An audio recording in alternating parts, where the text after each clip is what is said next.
Hello, so today I am here to do the Gods of Olympus book tag. Now this was popular around a year ago and I really wanted to do it at the time, but I never got around to it, which is really weird because it's like my favourite tag ever. And I was recently reading Percy Jackson's Greek Gods and I thought, you know what? I never did that tag on the Gods of Olympus, so I'm doing it now, even though it's not popular anymore. But you know, details.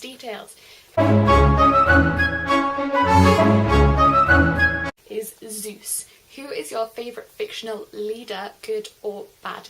And for this one, I chose the White Queen from Narnia. Yes, she is a baddie, very much. So I just think she's a really good character, and I've always wanted to cosplay as the White Queen from Narnia. Next up is Hera. Who are your favourite fictional parents? And for this I went with a really good one, I think, and that is Hazel Grace Lancaster's parents from The Fault in Our Stars by John Green.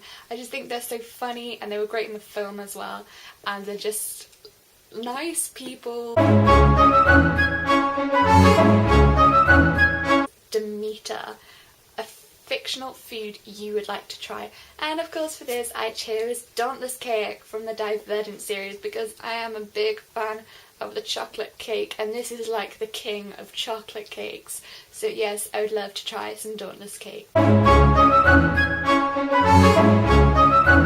Is Poseidon. Name a book where water is central either in setting or in plot, and for this one it's central in both of those things, setting and plot, and that is Forgive My Fins by Tara Lee Childs, I believe.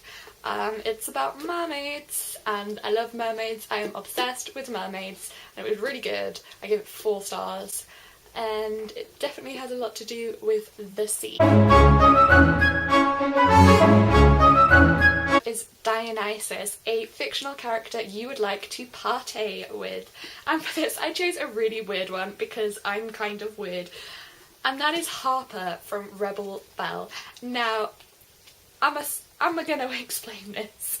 Harper is a bit of a organizer like myself. I am the hostess of most of the parties I've ever been to, and everything is planned to the second, all the decorations, everything, the food, it's all really organised and planned, and I feel like Harper would really appreciate that and even help me with it, but at the same time not ruin my system. I think she'd understand that I had a system and I wanted it stuck to.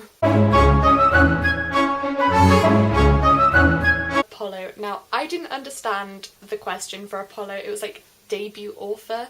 I didn't really understand what that had to do with Apollo, so I changed the question, and because Apollo is the god of oracles, I thought my question was quite clever. Name a book you predicted the ending of. Okay, so for this one I'm going to go with Looking for Alaska by John Green. Now, I say I predicted the ending, I think I was supposed to predict the ending. I think that was what the author was planning all along, because they have these, it starts off with so many days to go and then slowly it's leading towards this big event, and I think we're supposed to be dreading it right from the start, and even though you anticipate it, it's still a huge shock. So I did know this event was going to happen, and I suppose technically it happened in the middle, not the end, but I did predict it, but not in a bad way.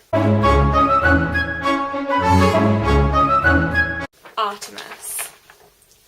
Of all the Greek goddesses, she was the most self-sufficient, living on her own terms, comfortable both in solitude and holding in the reins of leadership. Who is your favourite female heroine? And for this I had to choose Arya Stark from the A Song of Ice and Fire series, especially in A Clash of Kings. I just think, I don't know why I like her so much, and I don't want to like her because it's too mainstream liking Arya Stark. So for Athena, it was name a character who is wise, and I chose Aslan from Narnia, the other fictional leader in this book, because he's very wise and old and he's a bit of a Dumbledore. So he has a bit of a god thing going on. I believe Aslan is based on God and he's meant to be God, and God is omniscient, so all-knowing, wise.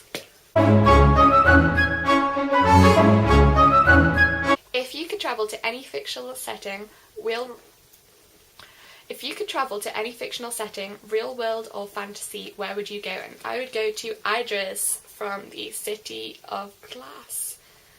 I meant to say the Mortal Instruments series, but I was just like reading it because I have a flip screen now, and I believe I'm looking at the flip screen and not the camera, and I should be looking at the camera. I'm sorry. Hephaestus.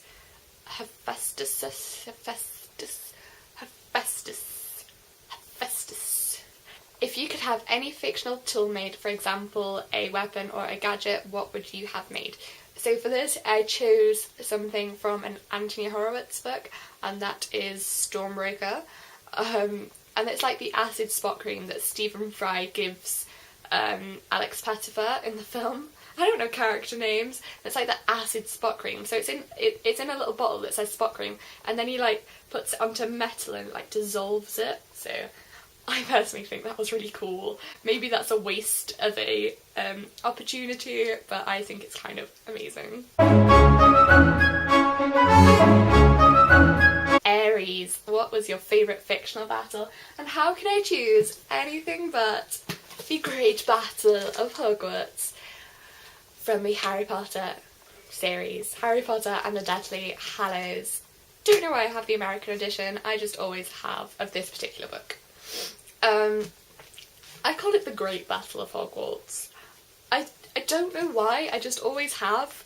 I think when I first read it and the chapter was called the Battle of Hogwarts, I was like, great battle, and for some reason it just stuck because I just imagined this extra word. Aphrodite, what is your ultimate ship, your OGP? They don't have to be from the same book.